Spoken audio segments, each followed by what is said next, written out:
Hello everybody, and welcome to the first ever OSBGL battle report video. The channel's starting up, so bear with me as she's a little rough around the edges. She will only improve as we get more technical experience and better equipment. So without further ado, welcome to the first ever video. Enjoy. And on the evil side, we have an orc captain with shield, leading a warband of orcs with shields in the front and spear in the back. Then we have a Kardish the Fire Caller, and he is leading 8 Morannon orcs and the same shields in the front and shield and spear in the back. And then just a little surprise, we have the Watcher in the Water. And here's my opponent for the day, Thomas. How are you today, Thomas? Good. Feeling confident. That's good. And what have you brought today? I brought Dol Amroth army. Here's Dune here, leading 5 Blackroot Vale archers with 2 axemen.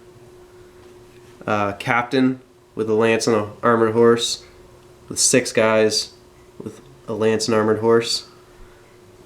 Forlong, the fat, leading 10 axemen and a Dol Amroth knight with a banner. Very nice. That will be a challenging foe.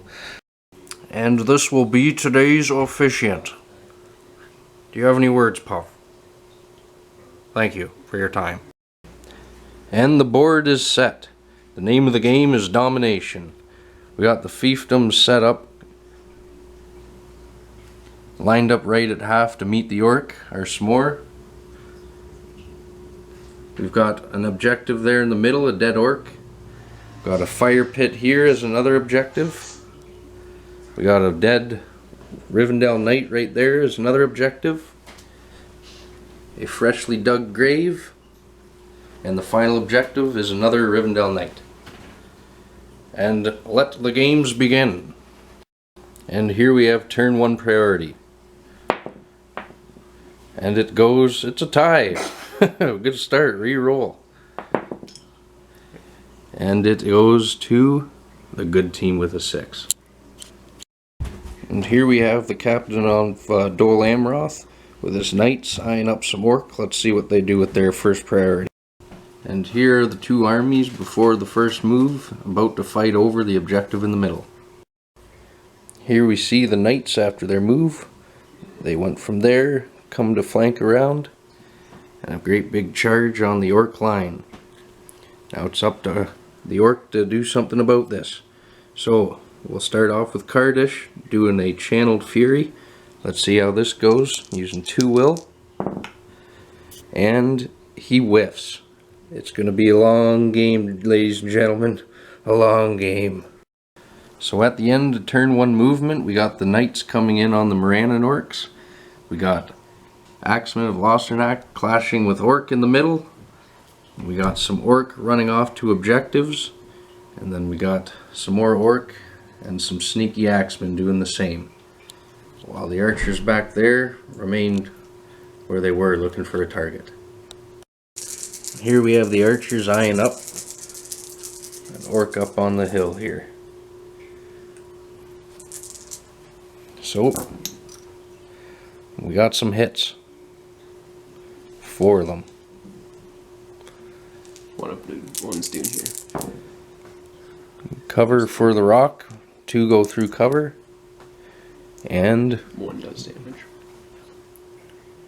Nope, no wounds. Needing a 6, strength 2 on defense 5.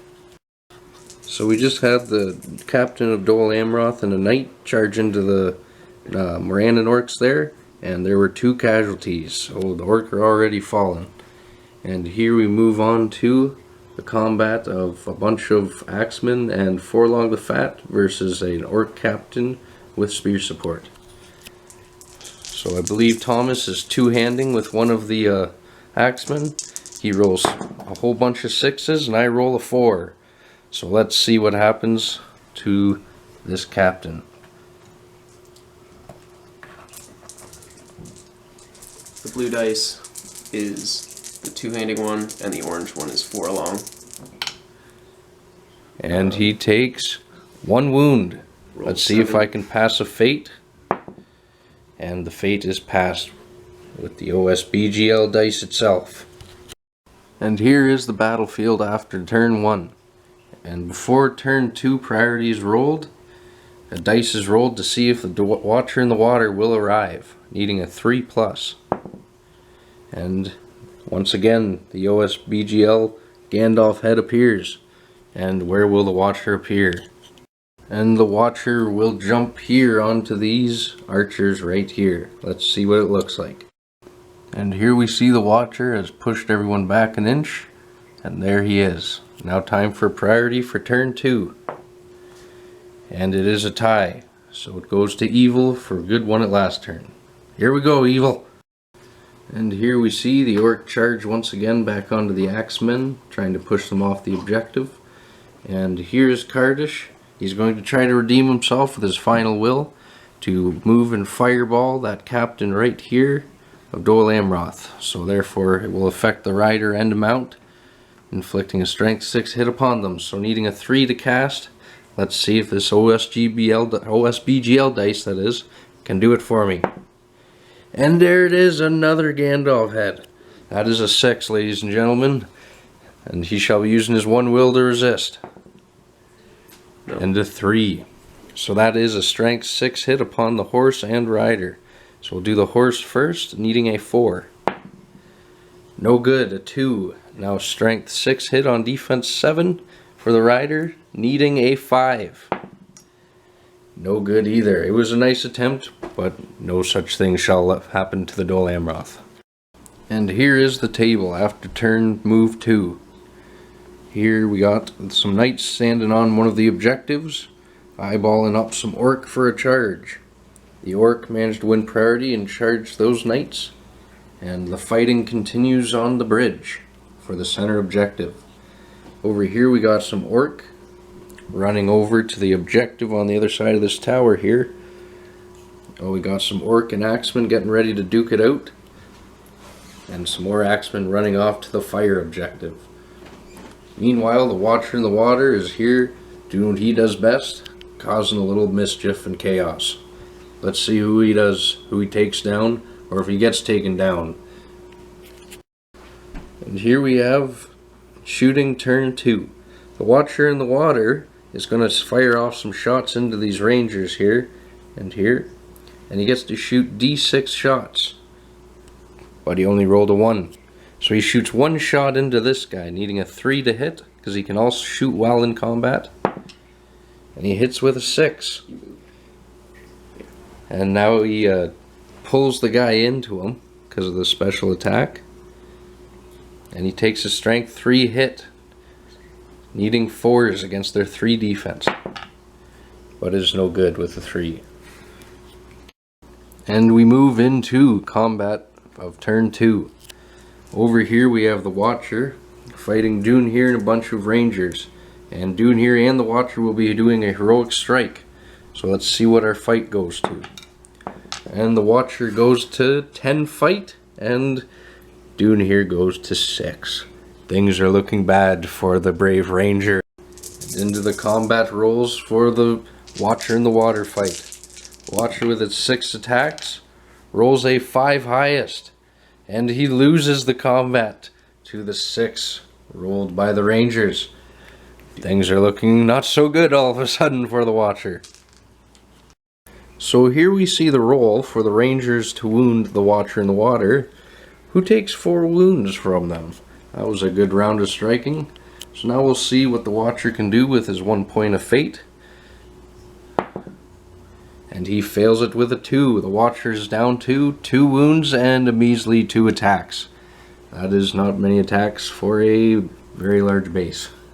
Things are looking pretty bad on this end. Hopefully we can make it up in the middle here, folks. So it was a tough turn for the evil side. We still have these knights sitting on the objective. Although I managed to prevent them from charging me, I still lost 1 Morannon Orc right there. The Watcher in the Water got smacked for 4 wounds, and there was a bunch of deaths in the middle, so we gotta figure out what's going on for the evil team, or this Dol Amroth character here is gonna take home the win. We just can't let that happen here, folks. And turn 2 priority goes to the Dol Amroth. The momentum continues. Could this be the end of the dear Orc of Middle Earth. And Kardish continues to do nothing. And before priority roll for turn 3, Kardish is going to sacrifice this orc within 6 inches of him to gain D3 will. Let's see what he rolls on the dice. He rolls a 6, so that is 3 will regained for Kardish. And here we are after movement of turn 3. We got this knight sitting on the objective. The Morannon continue to fight it out with the Knights of Dol Amroth. However, they have gotten a substantial charge bonus against us on this one. It's going to be a tough go. Kardish got charged by this sneaky axeman here, so we'll see how that goes. And the fighting continues in the middle, although things are not looking good for the evil side. All the guys running are all over the place for objectives. They are now all duking it out as well, while one axeman comes in for reinforcement. The poor 2-wound watcher in the water has been surrounded yet again. A few failed courage checks. Dune here failed his courage check. Dune here did not make his courage check. So this might be the opportunity I needed to make a little ground with that guy. So thanks to the special D6 shooting attacks of the Watcher, I managed to kill 3 of the Rangers with the shooting attacks, thanks to their 3 low defense. Now it's just a one-on-one with the Watcher versus a Knight of Dol Amroth. And here we are at the beginning of combat phase of turn 3. And we have Forlong the Fat fighting my Orc Captain with Shield, both of which are calling a heroic strike. And the results was a 6 for Forlong the Fat and a 2 for the Orc Captains. So Forlong wins ties at 10 fighting. Let's see how this fight goes. And here we are. And Forlong wins with a 6, striking the Orc Captain, needing 5s. Let's see what he gets. 1 wound. That is 1 wound on the Orc Captain. Use a might to make it another wound. And a second might coming from Forlong for 2 wounds. The Orc Captain is gone. Off to his little lava land that he goes. And here we have the combat in turn 3 for Kardish against an Axeman. Let's see if Kardish can make a miracle here so we can start pulling his weight. He rolls a 1 and loses a 4. Kardish is performing amazingly today, ladies and gentlemen. No. Luckily, he does not take a wound. And here we are at the end of turn 3. The group of Morannons got completely obliterated by the charge from the Knights of Dol Amroth. The middle lost the captain and significant other losses. And the exchange was fairly even here with both sides losing 1. The Watcher managed to kill the Knight of Dol Amroth that was in combat with him. But from the mass amount of killing in the middle and the Knight's charge, I am broken and 1 away from 25% and the end of the game. It's going to be a rough next turn without that channeled fury from the beginning. Wish me luck. And here we are at priority for... What is this? It's a creature from the basement! So here we are on priority for turn 4. Let's see if we can get something going here for the evil side. That is priority for the evil. So now that I am broken, I need to roll a courage check to see if the Dweller will stay. Watcher, that is. 5 and a 4. He will stay. He will charge. And here we are at the end of movement of turn 4. These knights continue to hold this objective, while Kardish and this other orc fight this axeman. This axeman and orc are fighting it out, while everybody else remains on the objective there. Here's one orc fighting the last 2 axemen, as his buddies all failed courage checks and ran away. This axeman is holding that objective, while the Watcher in the water continues to fight. And this brings us into shooting for turn 4. So the Watcher gets to do his special D6 shooting attacks. So he only gets to shoot 1 attack. He will shoot at that Ranger right there, hitting on a 3. He hits on a 6 because that pirate is in fact a 6, and the bones being the counters for the numbers. And now to wound he needs a 4 because of their 3 defense, and that is a wound. The Watcher in the Water may be the only person on my team who's actually managed to kill any of the enemy. I have been reduced to a quarter of my army, so this will be the last round of combat. Dune here versus the Watcher in the Water will call a heroic strike. And this fight goes up to 9, so he wins ties. The Watcher only has 2 attacks left, and he gets a 3 highest, as opposed to the 5 of the Rangers. Once again, they get to wound. Dune here, supporting, fainting. No wounds, the Watcher continues to be alive, and with his mighty 2 attacks. And after turn 4 combat, the Dweller lost his combat but managed to suffer no wounds. Kardish took a wound but saved it with fate, while this Orc Spearman managed to eliminate the foe he was fighting. As for down here, there were no casualties. And that is the end of the game. We shall now calculate points. And the final calculation for the score is 13-0 for the Fiefdoms of Gondor. They have an uncontested objective right here, an uncontested objective in the middle, and an uncontested objective with the Knights. My leader, Kardish the Firecaller, was not wounded, while neither was his leader. However, I am also broken, and here's a contested objective in the favor of the Rangers. So that concludes the game. It was a rough go for evil. Let's go to a recap. So Thomas, after that battle, that whooping of my behind, how do you feel? What do you think happened? I feel pretty good. I think it was mainly due to my higher fight and rolling a lot of 6s. And your Watcher in the Water was not as effective as it could have been. I certainly did not do much of any good that game. I started out with failing my channeled Fury, so my guys were not very tough, no Fury saves. And then the Watcher in the Water had a good chance to immediately take out a whole bunch of Rangers and Dune here, and he did not win that combat and proceeded to take 4 wounds, so it was a slippery slope from the start. Yeah, there's one thing about the Watcher is that it can't take a lot of abuse like many other monsters of its caliber. At 250 points, it's a lot of points to spend, but it does have a lot of really interesting abilities that can pay off in the long run.